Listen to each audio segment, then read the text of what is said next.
Hello. Welcome to this panel on demilitarising games. Started 5 minutes late, that's not bad. We're gonna. The panel's about. We're going to talk about all sorts of stuff. We're going to talk about, the role of games in military recruitment, the overlapping of like military sort of logics and tactics or recruitment tactics into games. We're going to talk a little bit about some of the colonial assumptions that lie behind games, which we sometimes don't examine, and that's true of video games and of board games, Settlers of Catan, etc. These sort of absolutely imperialist sort of logics. And we'll also talk about perhaps a little bit about what we're missing out on, where we have so many games are so similar, particularly video games.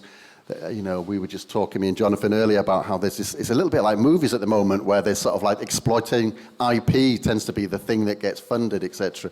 What other things could we look at if we didn't just have games which were about meeting people and killing them? We'll cover those sorts of things. I'm going to just briefly introduce the speakers, and then I'll give them a proper introduction when it's their turn to speak. Otherwise, people lose track of what they're going to say. So on the far end of the set, we have Luke Starr. This is Jonathan McIntosh, and this is Sara. We're going to start off with Luke. Luke's going to talk for 10 minutes, and then we'll go by and we'll have all three presentations first, and then we'll have perhaps a little bit of discussion between ourselves, and then we'll open up to the floor. And we'll do it that way rather than have questions around each individual talk, I think. Let me introduce Luke, and then Luke can kick us off. So Luke Starr is a researcher and formerly the coordinator of the NGO Forces Watch, an organisation dedicated to monitoring the recruiting practices of the British military. His research at Forces Watch included examining how the British Army is using esports to target potential recruits. Fantastic. Do you want to kick us off, Luke? Yeah. Hi, everyone. Sorry, so bear with me. I've kind of not been researching this for that long, so hopefully I can hold it down for 10 minutes. So yeah, as Keir said, I used to work for an organisation called Forces Watch, and a lot of my work there was researching the recruitment practices more broadly of the British military, and in particularly the British Army. And so I started researching the way the British military were using the gaming space as a new recruitment ground in like mid-2023. And that was off the back of hearing about the British Army having a really, really big presence at Insomnia Festival, gaming festival that year. And I don't know if I'm assuming a lot of people know Insomnia, but I think it's currently kind of just imploded and actually not going to happen this year, but it's the biggest gaming festival, or was the biggest gaming festival in Britain.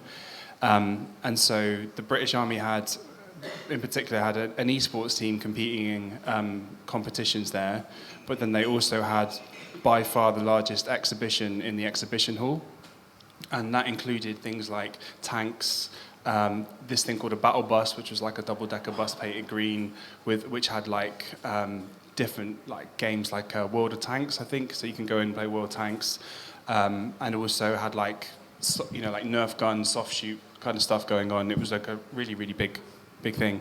And so I became really, really interested in kind of like, okay, what are they trying to get from this? Because you always have to be really skeptical in the military, in any spaces like that. And obviously there's a lot of young people in those spaces. And what I found was that the esports, or the British military's kind of movement into esports, really started during the pandemic. And I think that was because a lot of military personnel were online playing games, because obviously the lockdown was happening and they weren't kind of like doing things in the usual way or whatever. And a lot of there's a few kind of news pieces on this thing called Forces News, which is like the news for the military basically. And in that they focus on like saying that like, what they found out during the pandemic was that esports and gaming was like a really good way to help with the mental welfare of serving personnel, and that they basically thought, oh, this is a really good thing, and that we want to kind of encourage that, and so we're going to put some money into esports, and that included things like building like purpose-built buildings on bases where like they had gaming computers and stuff, so people who didn't have access to computers could go and play. And so there was a lot of language around like retention, and this will help with retention because the British Army, as well as having a recruitment crisis, has a retention crisis, and loads of people leave, and so they're obviously like really worried about numbers. But then there's this kind of other side, which they also talk about in those news pieces, which is like, oh, you know, gamers are the type of people we really want to reach. They have these skills that we're going to need in like modern warfare and things like this. And so there's this kind of really sort of insidious element to it that like they're not going to obviously talk about in like a interview piece in the Telegraph or something, right?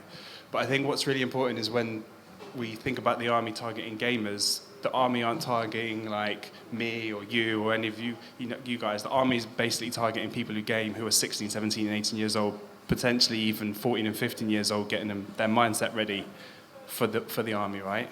And all of those skills, like the gaming skills, are not really going to be used by them because, like, statistically, most 16 and 17-year-olds, when they join the army, they go into the infantry, which is like the lowest kind of like rung in the military. And if they are going to be sent somewhere, they're the ones who are going to be killed and die first, basically. And like that's kind of a key recruitment tactic for full scale of the British military is like, let's get them at 16 and 17, get them in, particularly at 16 because it's a lot harder to leave quickly, and they're just going to be in kind of like the infantry. Sorry, I'm just like rambling massively now. So we did some FOIs to kind of like find out a little bit more about like asking the British Army like the rationale for why they decided to do that. And again, the internal rationale is the same thing. It's like recruitment and retention. But I just wanted to read, just like a little bit of what the FOI said, what the rationale said. So it's like, computer games are a major part of the lives of young people today and comprise a significant part of their recreation time. Esports and the Army Esports Club offers an opportunity to humanise soldiers and build similarities with the audiences we most wish to influence and recruit. So this even stretches to things like, because the esports team have like a Twitch channel and a Discord and stuff like that, but also they'll just play online, like not even on their own Twitches, and then be like, oh, by the way, I'm in the army, and people are like, oh, cool, didn't realise, wouldn't even known, so it kind of, there's all this extra layer of insidiousness. But what I find really interesting is within that whole brief as well, they said, but it's essential, it's not oversold as recruiting, because the US Army has been badly tarnished due to its overly strong recruiting push in esports. So it's not like, oh, we shouldn't be recruiting, it's just like, let's not go as gung-ho as the Americans did. So that's kind of like the sort of the esports landscape. But then I think more broadly, they're also trying to target the gaming community in other ways as well. And one, like, often they really mess up as well. So I don't know if anyone was aware that in January this year, like every January, the British Army always have like a really big recruitment sort of promo push. They always release like a big, like super expensive advert that kind of goes out every January. And this year, the whole idea was like, what we're going to do is we're going to build a map in Fortnite, and we're going to get some influencers to like go head to head and like compete on this like really big sort of like epic kind of like head to head battle royale thing. And the first one was going to be two influencers called Els the Witch and Young Philly, and basically there was like a real big backlash online. And loads of gamers were just like, nah, this is wrong. So everything got pulled. Like Els the Witch, Young Philly, they've been pushing it on all their channels and stuff like that. And it's just like, you won't find it anywhere now, basically. And they got into a lot of hot water. And one of the reasons they got into hot water is because, I don't know if maybe people know this anyway, but like there's a lot of commercial stuff that happens on Fortnite. Anyone can build like a map and like promote their brand and stuff on there. But one of the key things in the rules, I think it's kind of the Fortnite creator concept rules or something, is that any commercial content on Fortnite must not promote enrollment in the military. So the company the army paid loads of money to make this should have known that, because they'd also made other things, but they conveniently forgot to mention that. So that was all pulled. And it's not the first time they've got into trouble for that kind of thing as well. Like in 2019, they got a load of stick because they released a PlayStation magazine in February of 2019 came with the Locker magazine, which is like a British Army magazine, and basically like with information about how you sign up and stuff like that. And then loads of people were like, well, hang on a minute, like 15-year-olds, 14-year-olds can go and buy a PlayStation magazine. Like, there's no age restriction on these magazines, and basically you can be advertising to young people.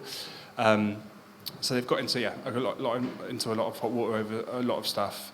But also, I think whilst the targeting of gamers has kind of got really intense, I think, since the pandemic, it's not the first time they've done it. And in like 2010, they had this whole campaign called Start Thinking Soldier, where they had some online, almost like real I can't remember what the term is for like video games that are made with actual video, like moving video games or something. They were like really big in the early 90s on like the Sega CD and stuff, weren't they? So it was kind of like that, and it's like it's almost shot in a first-person shooter, and then you're in a scenario, and then you have to choose which, like, almost like a point and click, like what you're going to do, this or this, and then and they started encouraging people to go online, and then like once they were online, they basically like were getting them to compete against one another, and then anyone who all the highest scorers got invited to like an in-person like LAN event, where like they got to compete, but they also got to meet the military and like handle automatic weapons and stuff like that. And I found like a quote from the company that made it because they submitted it to an advertising awards thing in like 2010, and basically they were like the top of the brief was like, how do you convince 17-year-olds that a career in the military is a good idea? You talk to them in a language they understand, which is gaming, and then that was their whole sort of reasoning. So I think, sorry, am I blabbing on? Am I like running out of time here? No, 1 minute. So I actually thought I was going to speak for way less than this, sorry. So it's just one thing I wanted to sort of round up on was like, why would the military think it's a good idea to recruit among the gaming community? And I think one of the key things is that it's an unregulated space in which they can access like 15, 16, 17-year-olds without having like the parent or the teacher or something that you might have at a careers fair saying like, oh, do you really want to do this? You know, they can have, and consistent access. There's young people going on to these Twitch channels and stuff, like every time they do some kind of live stream, that's like consistent access to people as young as like 12 years old potentially. So I think it's a really unregulated space, and there's probably grounds for some ingenious ways of kind of like getting in there and disrupting that somehow. Fantastic, thanks, Luke. Yes. I realised I didn't introduce myself earlier. My name's Keir Milburn. I think I've been asked to do this because I'm involved in a small games collective called Red Plenty Games. We played a game earlier. And I'm also a co-host on ACFM, which is on the Novara Media podcast, if you've ever come across that. I think that's why I got asked, I don't know. Anyway, I'm not important here. Should we move across to Sara? So Sara Khan is a freelance writer and co-founder of Game Assist, a small collective of folks inside and outside the game industry that aims to promote political education, community building, and organising in games. Game Assist primarily produces video essays, and they're very good as well. I've watched a few of them, that use textual analysis to explore political concepts to imagine radical futures, as well as engaging in more casual conversations around these topics on their Twitch stream and Let's Play. Recently, Game Assist has been working to draw attention to the connection between gaming and the movement to liberate Palestine, as well as calling for a demilitarisation of the games industry at large. Sara, do you want to, you can talk about anything you like, of course. But I did watch a video of yours which did a sort of analysis of quite a few video games when you were trying to think through the sort of neo-colonialism aspects of it. I found very interesting. Thank you, Keir. That's a great promotional bit of self-promo to start this off. But yes, I guess the topic of this panel is, of course, demilitarising games. So I guess what I want to talk about, as Keir said, our kind of mission at Game Assist is partly about political education. I guess that I'm a firm believer that, you know, in order to effectively coordinate collective action, we need to really understand what we're up against, right?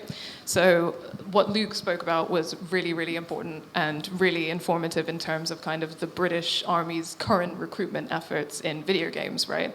But I want to kind of take a step back and kind of promote an understanding of why militarization permeates kind of the game space so deeply in the first place. Something that I didn't even really fully understand until I kind of researched it further.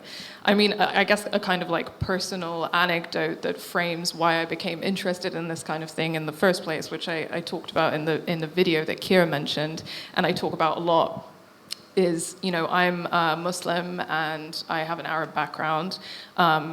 My family moved to the UK in 2001, which was a time of extreme heightened Islamophobia in the UK and in the US. And I grew up playing video games, right? I played Call of Duty, I played Halo, all sorts of stuff.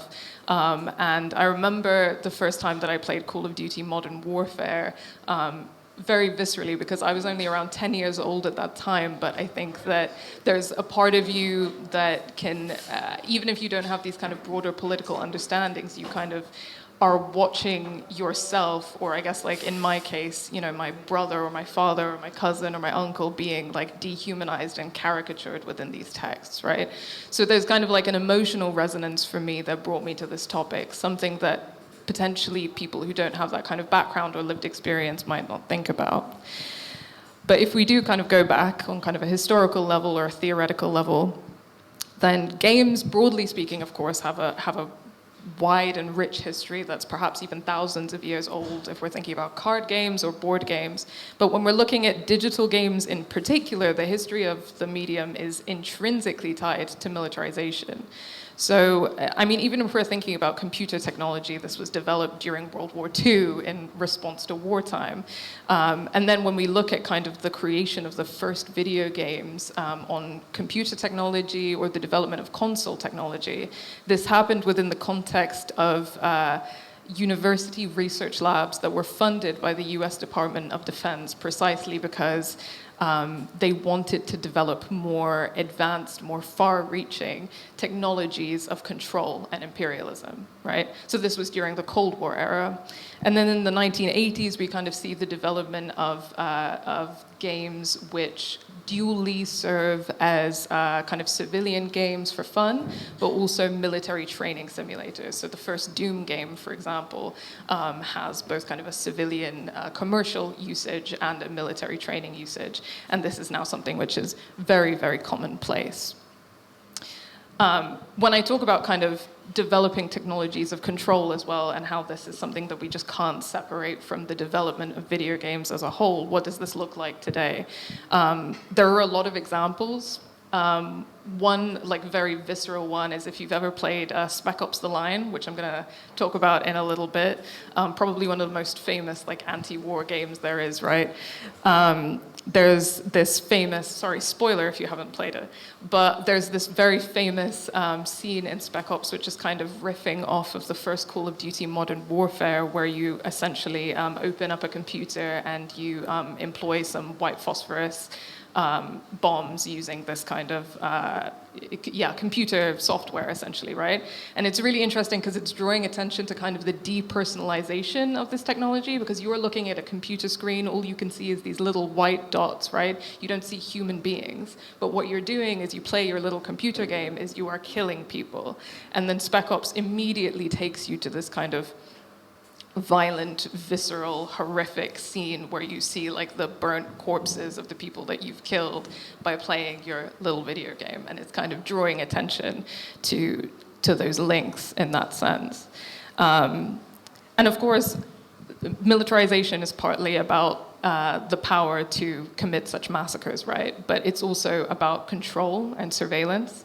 One of the kind of stark modern days examples of this is in HP's software. HP is on the BDS list, or the Boycott, Divestment, Sanctions list.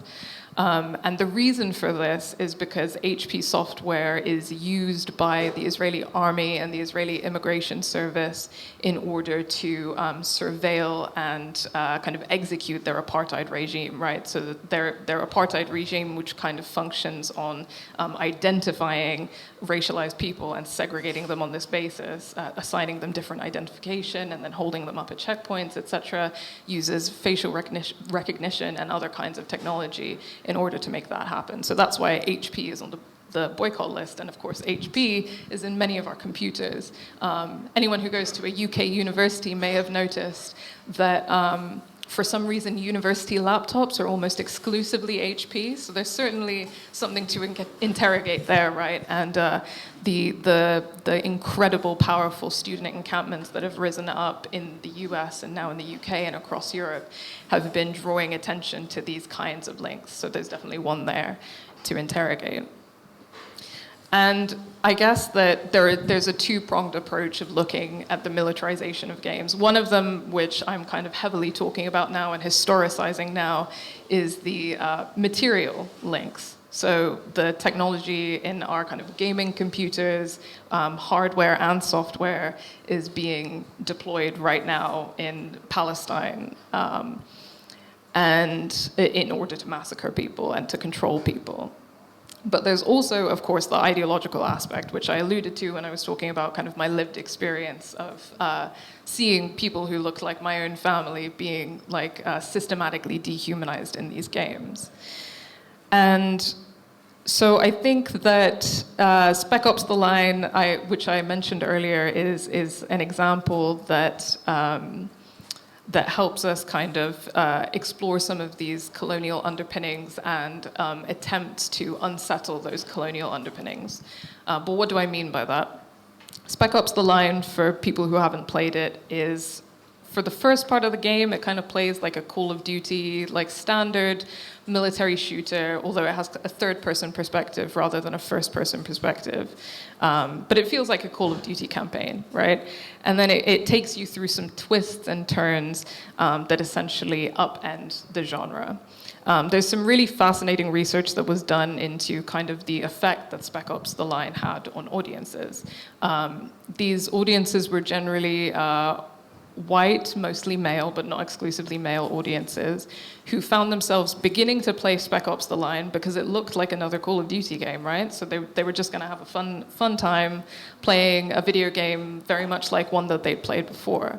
But then the fact that it upended those expectations and made them question the genre conventions is something that actually kind of led them on a journey of being politicized and gaining kind of an understanding of the militarization of games, which they hadn't critically interrogated before. And it also made them look at themselves and kind of interrogate their own subconsciously held beliefs. So there can be a lot of power in that kind of approach, right? Because there are many of us who have simply never interrogated these things before. But the reason why I kind of refer to the racialization of that demographic is because for me, that's not been the case, right? Like as a child, I began to interrogate those things very early on because it was something so kind of pertinent to my own lived experience and my own family, right? Like the language that these unnamed, masked terrorists are wearing in these games is like the language that my family speaks, and they look like my brother and my father, and etc. So those kind of things for me and for people like me click very early on. And this kind of raises certain issues about a lot of mainstream anti-war text, because Spec Ops: The Line is just one example. And it's interestingly, it kind of borrows from texts like Apocalypse Now or Heart of Darkness, which show us that we have kind of like a cultural phenomenon wherein mainstream anti-war texts that are produced within the Western world have a particular kind of ideological approach, which is to assume that the audience is kind of like a white Western audience and to engage with them on this level. And how does that experience kind of play out for someone like me who isn't part of that audience?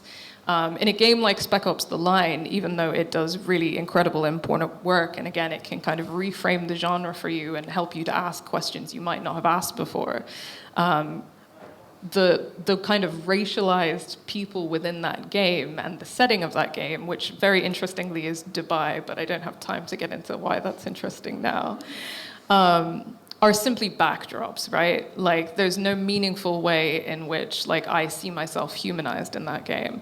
And that's not the point of that game, and that's fine, but it does raise questions about other approaches that we could take. And I don't want to kind of go too deep into that because I think Jonathan's going to explore kind of the more interesting things that we can kind of do with games, but it kind of raises some questions about the limitations of the anti-war approach. I guess sometimes like a language of anti-war versus anti-imperialism is something that I'm mindful of, because one of those limitations as well is that I feel like a game like Spec Ops doesn't necessarily and like anti-war texts like that, I suppose they frame kind of violence as bad, but they don't necessarily contextualize the violence or kind of give it any specificity or historicity, which is to say, this violence is bad, but why is it bad? And is all violence bad?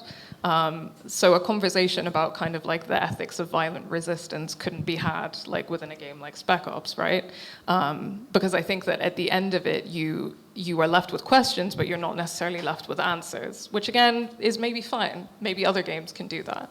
But it does kind of speak to some of the limitations of those texts.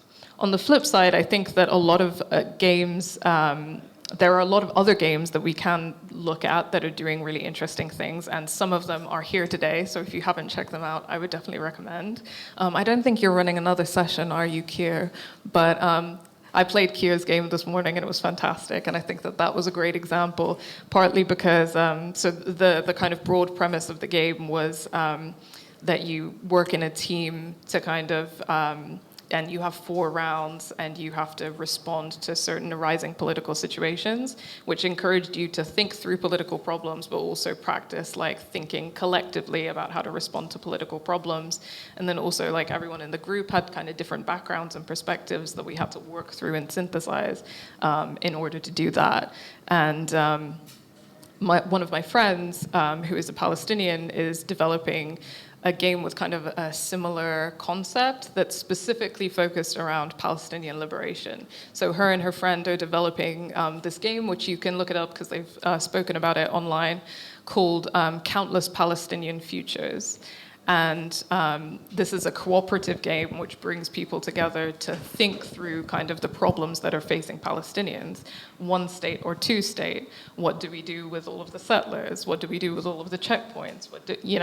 These very material, important problems that, sometimes we say free Palestine, but what do we mean? How do we make that happen? And how do we make that happen together? And games can help us think through these problems and come together to think through these problems.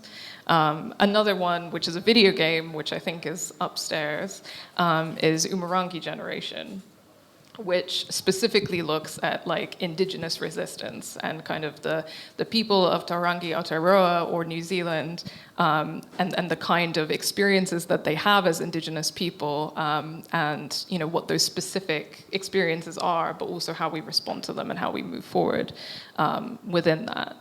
So I think this is kind of like the radical potentiality of games, is that they allow us to think through problems, they allow us to work collectively to think through those problems, but also games at their core are about building worlds. And I think that in the first place, that's why games as propaganda are so powerful.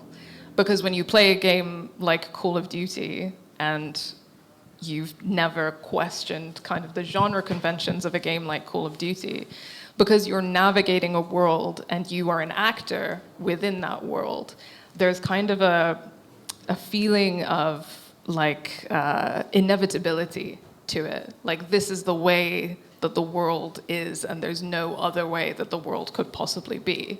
And of course, players of Spec Ops: The Line, that made them realize, that there are questions to be asked about why the world is that way. So not only is that kind of world-building aspect of games just powerful, powerful propaganda, because it makes us think this is natural, this is inevitable, we can't do anything about it. But then that's like the radical potential that we can tap into by saying, well, no, I'm going to build a world that looks different, and I'm going to figure out a way to do that. I'm going to try this, I'm going to try that, and I'm going to do it with the people around me. So... yeah, I don't know if I'm running out of time, but that feels like it. You went over time, but as you were bigging up my game, I felt as though I couldn't interject. You're cooking, just keep going. I was looking over at you being like, Keir, am I running it over? Thank you, guys.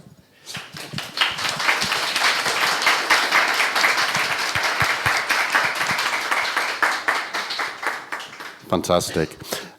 Let's move on to Jonathan. So Jonathan McIntosh is a cultural critic and video essayist. His current project, the Pop Culture Detective Agency, works to broaden critical media literacy and deepen political education in online spaces through a series of engaging video essays that investigate the intersections of politics, feminism, masculinity, and entertainment. And once again, I could really recommend his channel, actually. Jonathan, do you want to take us to the finish? I could try. Sure. So I primarily look at movies and TV shows in my channel. I make video essays that are about 15 to 35, 40 minutes long. And the idea is to critically engage with a piece of media or a pattern in media. So that could be anything from looking at droids in Star Wars and what they represent to, I just did a video on patriarchy according to the Barbie movie. And the idea really is, the secret is that I don't particularly care that much about the lore of Star Wars or the story in the Barbie movie. But I try to find pieces of media that allow us to talk about a deeper political or social issue using that popular media as a jumping off point, right? So I've looked into games a few times. I'm a little bit wary of gamers because I used to work as a co-writer and a producer on a web series called Tropes versus Women in Video Games. And there was a backlash to that called Gamergate, and they came after me in particular. That was very unpleasant. So I'm always a little bit like, do I really want to talk about video games on my channel again? Do I want that many people yelling at me this week? But I have done it a few times, and recently made a video where I played Fortnite, and I tried to make friends with people inside of the Battle Royale, which if you have played Fortnite, then you know it's everyone against everyone. There's only one winner. And so there's no material benefit or social benefit to engaging in a friendly way. You see them, you shoot them. That's how it works. And in fact, every reward system that the game has in that mode promotes that particular kind of engagement, right? You see them, you shoot them. So in order to disrupt that, I said, well, I'm going to figure out how to play this game in a way where I can disrupt that. And I think, which I died a lot. Like, I died a lot. And I made some little montages of just, dying over and over again. But the idea was to try to interrogate the underlying meaning and the sort of ideological construct within the mechanics themselves. And so this is maybe even stepping back a little bit further and looking at, well, what do the mechanics of the game say? Because it's not just that the narrative has a message. I mean, certainly it does. But the mechanics themselves have a message as well. So, and especially in games where you combine the mechanics with the art style or with the narrative or whatever to create a complete package. But if we strip it down just to the mechanics themselves, there's messages there too. So almost like you've heard that basically the mechanics are the message in a lot of games. And so if the message is kill or be killed, right? That's the core message of the mechanics in a first-person shooter. It's the core message of the mechanics in a battle royale style game like Fortnite. And so understanding that is the sort of this, it's a very antisocial way of viewing the world, right? So Fortnite is a great example because it's a beautiful, colorful, sort of cartoony, really fun world that appeals to especially young people. But it appealed to me too because I was not going to play the Call of Duty Battle Royale game. That's just depressing. But this one is fun, and you can make your avatar a sock monkey, and you can do little dances and all that. But underneath all of that is the core ideological framework of the mechanics themselves, and that is kill or be killed. Get them before they get you, right? Fundamentally an antisocial worldview.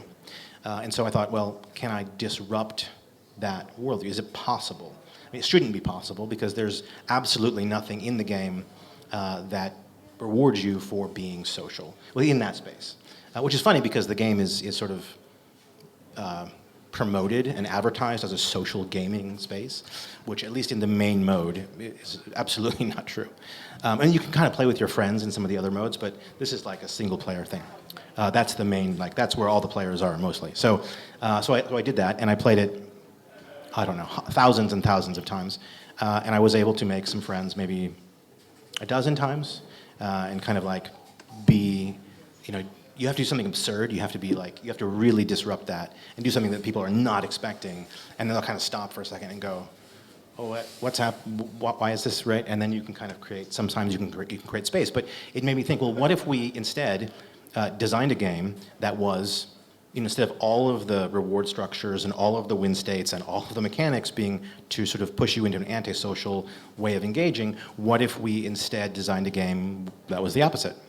Right? I mean, what if all the reward structures and the win states and everything, all the mechanics were designed to have you engage in a social way, right? Maybe that's problem solving, maybe it's conflict resolution, whatever. I mean, there's a million different things that you can do inside of a game, and the vast majority of games are kill or be killed.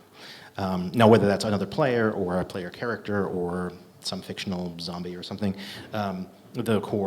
the core ideological framework is the same. And it's frankly boring, right? It's super boring because what's interesting to me, at least, was can we engage, like when I'm engaging in a way that the game doesn't expect, that's where you can have some sort of creative, what emerges from that, I think, is actually really fun and interesting. And much more fun and interesting than getting your 100th kill or whatever it is. When I went to the E3 event, which is the biggest gaming convention in the United States. I think they don't actually do it anymore, but this was a few years ago. I don't forget the year, but the U.S. Army had one of the biggest displays there. They had tanks, they had army soldiers in uniform walking around. They had a bunch of gaming PCs and consoles up, and they were having people play some of their games and also some other games too. And it struck me as how easily and how perfectly the U.S. Army's booth, or really encampment in E3, how perfectly that fit with the atmosphere. Nothing about it seemed out of place in a gaming convention, which is not good, in my opinion. Everything, I mean, it was seamless, right? Because you had Call of Duty, and then you had, you name the game, and then you had the U.S. Army, and then you had another, Battlefield or whatever. And it all just flowed perfectly together, right? And I think that's why they're there, because there's something about the way that games are designed. I mean, they're commercial products. It's a billion-dollar industry. Every game company wants another Fortnite, or they want another Call of Duty, right? Because that's a kind of a sure thing. There's no risk for them, or less risk for them. And so you get them copying the same mechanics, the same settings, the same ideology, kill or be killed.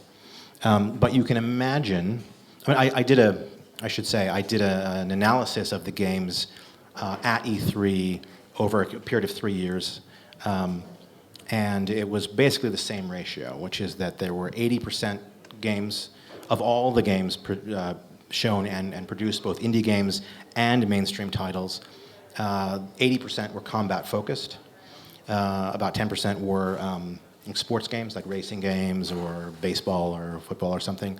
And then there was a few other sort of very niche kinds of games, but about 7%, 5 to 7% were for all other types of games. So all other games that were not kill or be killed was about 7% of the industry, 5% of the industry, right? So within that 5 and 7%, there's some really interesting adventure games, really interesting puzzle-solving games, right? Some really cool indie stuff that's happening, but it's a tiny fraction of, and most of them are indie games that you can only get like on Steam or something. So the vast majority of the money, the vast majority of the time, the vast majority of all that is going into games that are it's not that they're violent, that's not the issue, because violence is a thing in the world, and if you're going to tell stories about the world, then you need to include that. But these were games where doing violence, combat, I would call it. Combat is the core focus, right? So dominating other people and coming out as the only one who wins, or your team the only one who wins. That is the focus of these games, and I think that's the core problem, because you can't create, do social problem solving, you can't build alternatives if you're destroying everyone else all the time, right? And so I think that there are plenty of games that, or genres that we could, that would be popular. But the investment is not going to be there, and I think it's really up to indie developers to prove that they are, in fact, it's viable, and it's fun, because it can be fun. But if over the past 30, 40 years, they've been developing this, this type of mechanic where I'm a player and I'm going to destroy this other character or person, and they've really got that down to a science. I mean, there's not much else you can do. They've perfected that, but at the expense of dialogue tree options or ways to communicate via a color or a symbol or whatever. Right? There's plenty of ways, and if they had taken communication with others, for example, and then had 40 years of development on that, imagine where we would be. We'd be in a very different place, and there'd be very different kinds of games. So the possibilities are almost endless, and yet we're getting this little tiny sliver of it. And what's there is very cool, but it obviously needs to be expanded. I hope that's good. Fantastic.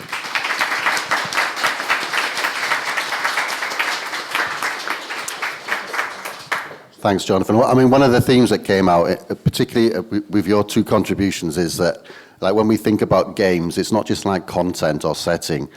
Like one of the things about games is that if you think about like the novel, when the novel first came along, one of the big sort of cultural sort of criticism angles is that the novel helped to bring to the fore the idea of interiority, of like, it's a way, novels are really good at examining people's interior states, and had a really big effect on the world. And then if you think about movies or films, it's about moving images, so it's quite often about action, do you know what I mean? And games are sort of different. I think if novels are about interiority and movies are about action, and you could say like games are about agency. They construct certain forms of agency, basically. Even in terms of like football, you have to move the ball, but like, you can't use your arms and your hands. Like, it's overcoming of unnecessary obstacles, as a philosopher once defined games, basically the voluntary overcoming of unnecessary obstacles, shaping agency in a certain way by making obstacles to certain forms of behavior and enabling other forms of behavior. It's exactly what you were saying. So that's an axis of judgment when we think about games. What form of agency are we creating? And of course, that means if we think about the forms of agency in the world, they are huge potential forms of agency, and we ourselves are constrained and constructed by structures which make some things seem possible and other things seem less possible. It just seems that the games, we've only started scratching the surface of what we can do in terms of developing other sorts of agencies, I think. Anyway, and that wasn't a question, because I haven't got time for questions. I wanted to go out into the audience, if that's all right. And have people got questions or comments? I don't know if we've got a roving mic, have we? We haven't got a roving mic, but if you shout it out, and then I'll repeat the... Okay, so I guess my question was about, Jonathan, you mentioned about how you were kind of a victim of Gamergate backlash, and I think all of you have touched on the fact that the culture of personalities of influencers, I suppose, who base their personalities on gaming is very entrenched in masculinity and that kind of, as you said, like dominance and violence. And considering that, like, I don't know if you've seen Dan Olsen's recent video on the Angry Video Game Network, and how a lot of that culture is based on anger and misogyny and that kind of thing, about how what an effective way that we could look at decoupling those kinds of personalities and cults of personality from the idea of gaming, if you understand my question. Can we just collect up another question, and then we can there was somebody in the middle up there. That one. Yeah. Do you want to shout it out quite loud? Very nice. Okay, so I mean, we've always talked of, because this is something which is so entrenched in the very language of being, in very behavior and nature of making games today. Like even just to say the word game, you already like bring up a lot of violent historical things, and it's very difficult to, I guess, be territorialized. But what I want, if you do have an answer, like, and I think it's a very basic question, but like, what can the individual do in the face of an industry who is holding basically a knife to our necks if we speak out against it in a way they don't like? Is there another question, or shall we get some answers? You got a quick one? Why do they allow the army to exhibit at these events? Good one. You want to start with that one? I feel like that might have an easy answer.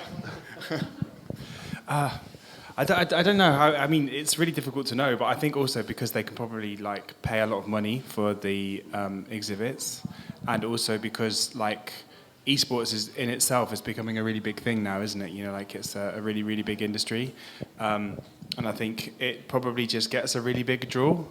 And the reason I'm saying I don't completely know because it's not completely understandable, if that makes any sense. Because like obviously there's a lot of money in the game industry anyway, and the British military's contribution to that through exhibits and stuff is probably not that big. But maybe it's, again, like to what you were saying about just the general culture of things, like it fits in with the culture of gaming when like some of the biggest titles are kill or be killed titles, and particularly ones that focus specifically on modern warfare. Like, why wouldn't you have the army there? Because it's like, that's what particular gamers like anyway. Yeah. Yeah, and then there was the question about the sort of masculinity and in sort of influencer sort of culture in some sort of way, and then this one, what can an individual do? And we could even expand that to say, like, well, what could a collective do as well, perhaps? Yeah, absolutely. I can kind of touch on both of those questions. I think in terms of the question, what can the individual do? I think that we individually, like as one person cannot save the world, right? Like it's just not possible. And it's an interesting conversation to be having, because that's actually a narrative that I think permeates games. Like we're talking about kind of agencies and masculinities. So much of kind of like the power fantasy that's central to a game is this idea that one person can destroy the world or save it, which is simply not the world we live in. So I think that when we ask what we as individuals can do, the question is more, how can we as individuals like contribute to a collective effort to resist these structures? And I kind of was talking earlier about both material and ideological aspects in which kind of militarism and imperialism permeate games. So these are our, pardon the kind of extended metaphor, but these are our battlegrounds, right? So there is ideological warfare in the sense that we need to be, and we'll kind of talk about masculinities and things like that in just a second, making games and writing games criticism that's challenging and political, all of those things contribute for sure. Funding those things, promoting those things, etc. Especially because the apparatus of kind of the games industry, which exists within the context of capitalism, is all about money making and kind of like ideological hegemony. So generally we have to create these things ourselves and fund these things ourselves and support each other doing them. So there's certainly that. And then on a material level, it kind of depends on the level in which you're involved in the games industry, right? So if you work at like Ubisoft or Bethesda, then and you've got to pay rent and stuff, so you're not gonna quit your job anytime soon. That's fine, but you can unionize and you can organize in the workplace, etc. If you have the means, then we can certainly kind of set up game cooperatives, and that's something that's kind of like gaining increasing practice. But also, I talked about BDS earlier, and I think that the games industry is a really vital place where we can be organizing kind of coordinated boycotts, especially because if if we're talking about like technologies of warfare and the things that kind of sustain warfare, then we're talking like in the modern day and age, as I was talking about, computer hardware and software. You know, Unity programming is used for military technology now. You know, Intel chips, HP computers, and we can be boycotting these things and organizing coordinated boycotts against these things. Obviously, Unity is quite difficult, but Intel and HP are on the BDS list, so there's already kind of a campaign that you can get involved with and you can organize kind of as part of that wider movement. So there are certainly kind of avenues there.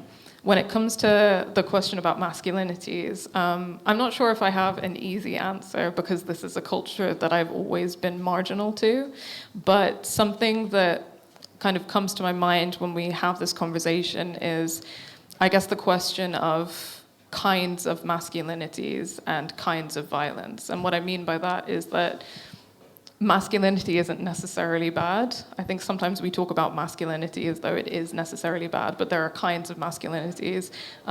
You know, I'm a lesbian, so butch masculinities, women's masculinities, I think are great. So I guess that we have to think about what kind of masculinities we're targeting and how we want to do this. Because, you know, I think that incel culture, for example, has partly risen around the fact that around this cultural assumption that like white masculinity is necessarily something bad or something that we want to destroy. So perhaps that isn't the approach. And then I think something that I think about a lot, again, as a Muslim, as an Arab, is how Arab masculinities are kind of mobilized, right? Like this idea of like a barbaric, aggressive terrorist that oppresses me, the Muslim woman, right? I'm the submissive, oppressed Muslim woman, et cetera, et cetera. You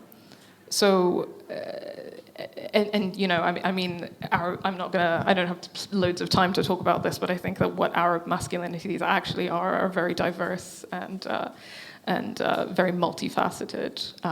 And often those masculinities are actually engaged in resisting imperialism, and that's why they're so scary, right?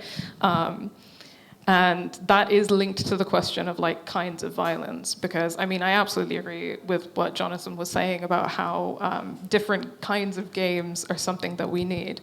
But if we do kind of take a look at this like kill or be killed kind of, I guess, fundamental structure of a lot of our games, then I think we have to be asking questions about the context of that, right? Because for like a person who lives under military occupation, kill or be killed is quite possibly their reality, right? So often people engage in violent resistance because if they don't, they will die. Like their destiny is death under imperialism. And that's very different from kind of the hegemonic kill or be killed narrative, which is part of the ideology of imperialism, right? There's this distant kind of racial threat of like Islamic terrorism, and it's out to kill us, and so we have to kill it, and this is the justification for imperialist wars. That's more questions than answers, but that's my take.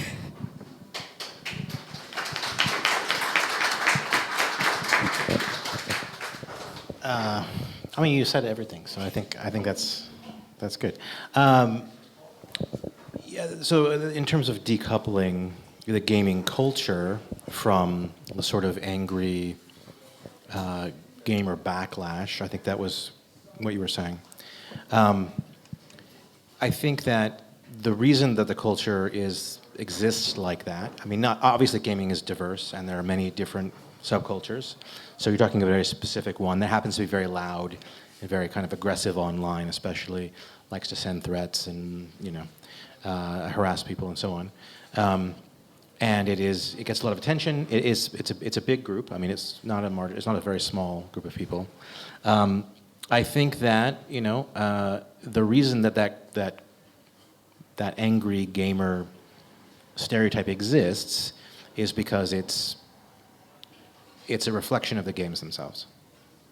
I mean, when I was involved in producing tropes versus women in video games, it was remarkable the number of young men who sent me things where they identified themselves and their position with a particular gaming character or a particular gaming narrative that they had, played and liked. And in fact, most of the harassment, a good portion of the harassment, was framed in that way, as if it was coming from a gaming character, as it was an extension of a gaming narrative, right? And that's sort of the language of that Gamergate sort of backlash, right?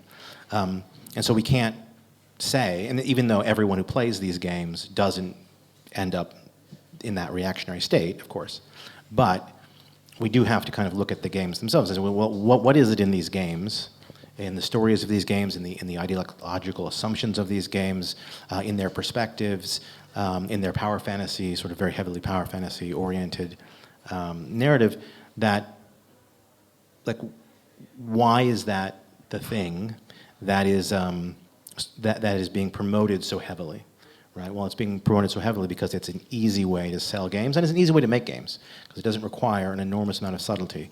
If you're good and everyone else is a demon, that's pretty basic, right? There's no complications there. But so if games were more diverse, more subtle, if they didn't focus on this sort of good versus evil power fantasy, where one, usually guy who looks like me, takes on the entire robot army or whatever, then I think you would have less of that type of subculture that is aggressive and is harassing and is opposed to anything that is even a little bit different from what they expect. So yeah, I do think we have to look at the content of the games, and that means that's hard to do. I mean, it's hard to do when GTA makes more money than any other media franchise ever. That's really hard to do, but it's possible, and I think that's the goal. It's a long project, though, a very, very long project. Fantastic. And we've run out of time, unfortunately. Anyway, that was a great panel, wasn't it? 3 fantastic speakers and a really good discussion. So let's give a round of applause, if that's okay.